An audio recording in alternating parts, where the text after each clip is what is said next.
Bueno, Roberto, bienvenido. Ya te había dado la bienvenida en el bloque anterior, pero déjame hacer una prueba. ¿Puedo? ¿Me permitís? ¿Cómo no? Te voy a pedir que nos digas 5 palabras relacionadas con la economía que empiecen con I. 5 palabras relacionadas con la economía que empiecen con I. Y latina. Y latina, por supuesto. Inversión. Inversión. Clave. Bueno, tasa de interés, interés. Interés. Estás haciendo trampita. Índices. Índices. Y ahí se me escapan 2 más, me quedan 2 más. Vamos que puede, vamos que puede. Vamos que podemos. Innovación. Innovación muy importante. Muy importante. Para agregar valor, por ejemplo. Para agregar valor. Y me queda una. Con I. Que pueda estar vinculada a la economía en esta etapa. Sí, innovación, y a la economía índices positivos, tasa de interés, inversión. Y se me está escapando alguna. ¿Te puedo soplar una? Sí. Pues yo tengo la sensación de que tienen prohibido mencionar inflación y la prueba me está... No se me había ocurrido, no asociaba. ¿Puedo saber por qué no se habla en Argentina? No habla, digo, hay sectores privados que lo tienen como tema principal. Yo creo que es una preocupación de la gente. Te digo, cuando voy al supermercado o cuando hago las compras, vos sabés que vivo en el conurbano, sigo viviendo en el mismo lugar. Es una preocupación cotidiana. Sé que ustedes tienen la teoría de que además hay sectores interesados en instalar el tema, lo cual es cierto. Lo cual es cierto. No somos nenitos de pecho, sabemos que hay intereses. Pero además hay una negación del gobierno de la cuestión inflacionaria que tu postura parece de alguna manera ser un problema de asociación confirmar. De ideas. Puede ser un problema de asociación de ideas, pero digo, a ver, si vos mirás la Argentina hoy, tenés indicadores positivos, tenés... Estás hablando de la tasa de actividad. Exactamente. Tenés un proceso de inversión que se está recuperando y sobre el cual hay que actuar. De eso me vas a contar luego, porque yo no tengo datos de que se esté recuperando, pero...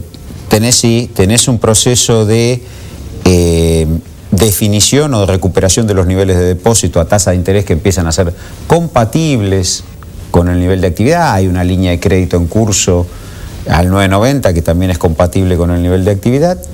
Y tenés muchas empresas que han ido al Fontara a plantear cuestiones de innovación tecnológica. Hay asociación. Ahora, con respecto al tema precios. En la jerga, Fontar, explicar el televidente que está diciendo. Sí, es un fondo para apoyo a aquellos empresarios tienen a innovación tecnológica. A la innovación tecnológica, como casi todos los países. La verdad que eso ha aumentado mucho, la demanda ha aumentado mucho y todavía en niveles bajos el reclamo sobre ese fondo. Quiero decir, hay dinámicas en la economía argentina que se verifican y que a veces nosotros nos cuesta medir, pero que van ocurriendo. Aparece un conjunto de empresas medianas grandes, que tienen un tramado distinto, que han sobrevivido a varias crisis, que lo han hecho con un Estado que muchas veces lo ven lejano, lo ven ausente, pero que intervienen en sectores de dinámica exportadora fuerte, que intervienen en la creación de empleo en blanco. Bueno, sobre eso hay que actuar. Pero digamos, cualquier indicador que uno ve hoy lo ve como positivo.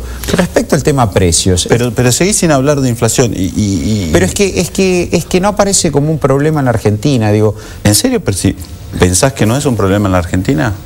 A ver, te podría situar 2 cuestiones. Digo, la asignación universal por hijos, 1,5 millones de beneficiarios plenos nuevos, porque los otros ya estaban en algún plan social. Está bien, pero... Se venden 4 millones 3, pero es 1.300.000. Bueno, pero creás un esquema de cobertura a los sectores más vulnerables.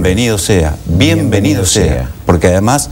tiran para encima la economía. ¿Por qué? Porque precisamente no tienen, si no le quitas capacidad de consumo. Hay municipios donde la asignación por hijo es un 50% del presupuesto del municipio. ¿Cuánto cobra el que percibe la asignación por hijo? 180 pesos por cada chico. ¿Cuánto compraba con 180 pesos de carne? Si querés, estoy tomando el ejemplo más tirado de los pelos. Es el ejemplo más complejo, pero digo, eso tuvo que ver con una elevación del consumo de carne. Digo, el gobierno ha tenido política de ingresos. Esas políticas de ingresos que sirvieron para resolver problemas acuciantes de la Argentina se sostuvieron en el tiempo y se ampliaron, inclusive en la crisis internacional del año pasado. Digo, ahora esas políticas de ingresos tienen que ser revisadas tienen cuestiones distintas, pero digo, a ver... Tienen contrapartidas. Pero si nosotros miramos sobre los sectores más vulnerables, el gobierno primero elevó 10 veces el salario mínimo, de 150 pesos a 1.540, lo cual todos sabemos que eso es un piso,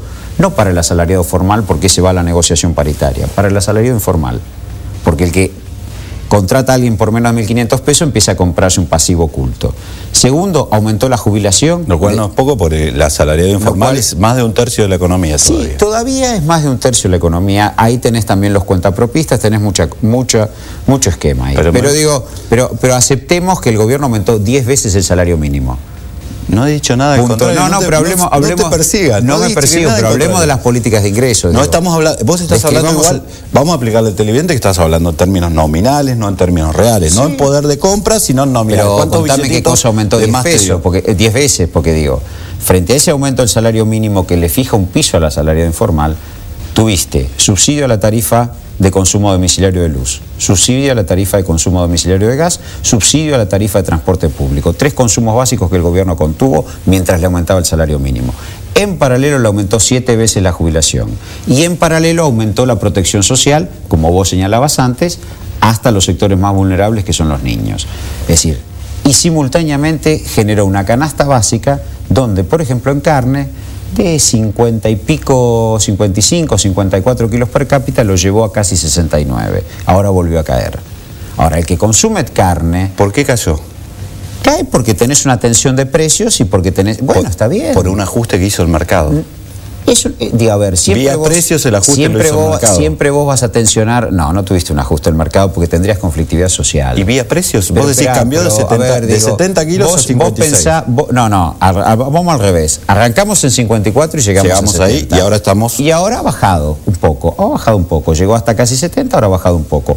Estamos recomponiendo un problema de stock ganadero, que no es fácil. Pero la Argentina tuvo el impulso de generar consumo de carne con una política de ingresos que protegió a los sectores más vulnerables. Entonces digo, ahora, pues si no, lo que pasa es que empezamos a caer en cuestiones de que nada es posible. Digo, si acá hubiera un proceso inflacionario agudo que erosionara rápidamente los ingresos de los sectores asalariados y los sectores más vulnerables, estarías en un nivel de conflictividad social que el país afortunadamente hoy no tiene.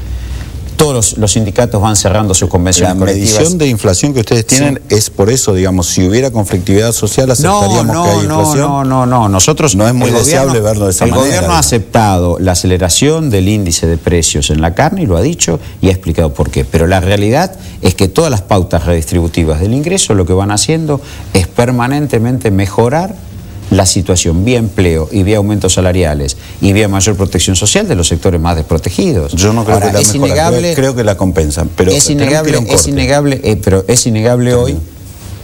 hoy que los sectores más vulnerables están en una situación mucho más cómoda que hace 5 o 6 años atrás. Y ni que hablar de los trabajadores formales, ¿no? Yo creo que en los últimos 3 años, por efecto de la inflación, precisamente no están en una situación más cómoda. Habíamos llegado a una muy buena situación en 2006, pero eso lo vemos en el próximo bloque. Y además quiero que saltemos esta cuestión y pasemos a las cosas que le pueden dar mejores expectativas a la gente.